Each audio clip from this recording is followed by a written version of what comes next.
দুর্বল ইমানের কিছু লক্ষণ রয়েছে। আল্লাহ রাব্বুল আলামিন খুব সুন্দরভাবে তাদের কথা উল্লেখ করেছেন। আল্লাহ রাসূল তাদের ব্যাপারে বর্ণনা করেছেন, হাদিস পেশ করেছেন, ইরশাদ করেছেন হাদিস, অসংখ্য হাদিস। এই দুর্বল ইমান কারা? দুর্বল ইমানদার কারা?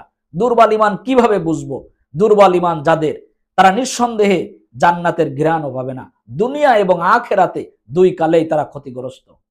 এই জন্য দুর্বল ইমানের লক্ষণ আমরা আজকে জানবো, বুঝবো ইনশাআল্লাহ। ওমা তৌফিক ইল্লা বিল্লাহ। দুর্বল ইমানের কিছু লক্ষণ, তার এক নাম্বার হলো কোরআন মাজিদ পড়তে যাদের ভালো লাগে না, কোরআন যারা পড়তে চায় না। আল্লাহ রাব্বুল আলামিন বলছেন, ওয়ারাত্তিলিল কুরআন তারতিলা, কোরআনকে তারতিল সহকারে পড়ো। আল্লাহ অন্যত্রই বলছেন, ইকরা বিসমি রাব্বিকাল্লাযী খলাক, আল্লাহর নাম নিয়েই পড়ো।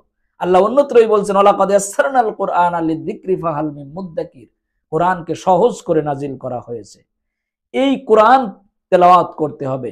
আফদালুল ইবাদাতি তিলাওয়াতুল কোরআন, সবচেয়ে উত্তম ইবাদাত হলো কোরআন তেলাওয়াত করা। কোরআন তেলাওয়াত না করা, এটা দুর্বল ইমানের লক্ষণ।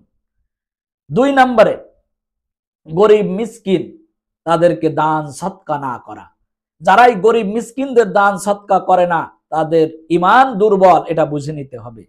গরিব মিসকিনদের দান করতে হবে। আল্লাহ তাআলা বলছেন, আল্লাযীনা ইউমিনুনা বিল গায়ব ওয়া ইউকিমুনাস সালাতা ওয়া মিম্মা রাযাকনাহুম ইউনফিকুন, তোমাদের উপর যারা ঈমানদার, তারা গায়েবের প্রতি বিশ্বাস করবে, তাদের যে রিজিক দেওয়া হয়েছে সেই রিজিক থেকে ব্যয় করবে। এই জন্য ঈমান যখন থাকবে না, দুর্বল হয়ে যাবে, তারা দান সৎকা করবে না। তিন নম্বরে, নামাজ পড়তে অবহেলা করবে এবং পড়লেও অমনোযোগী হয়ে নামাজ পড়বে।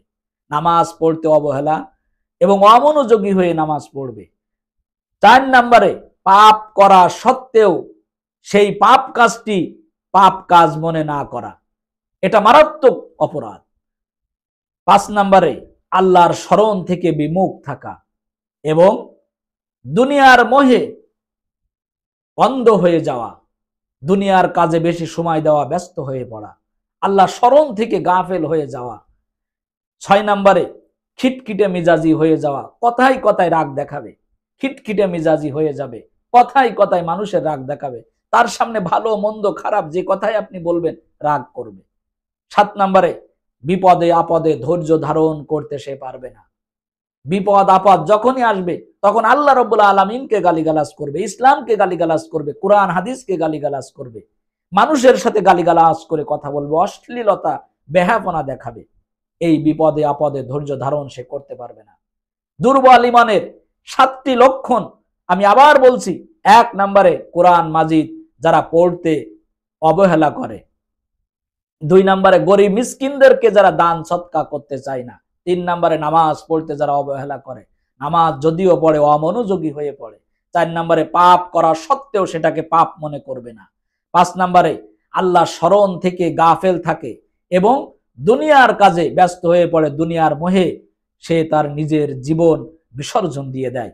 ছয় নম্বরে, কথায় কথায় খিটখিটে মিজাজি ভাব দেখাবে, কথায় কথায় রাগ দেখাবে। সাত নম্বরে, বিপদে আপদে ধৈর্য ধারণ করতে সে পারবে না।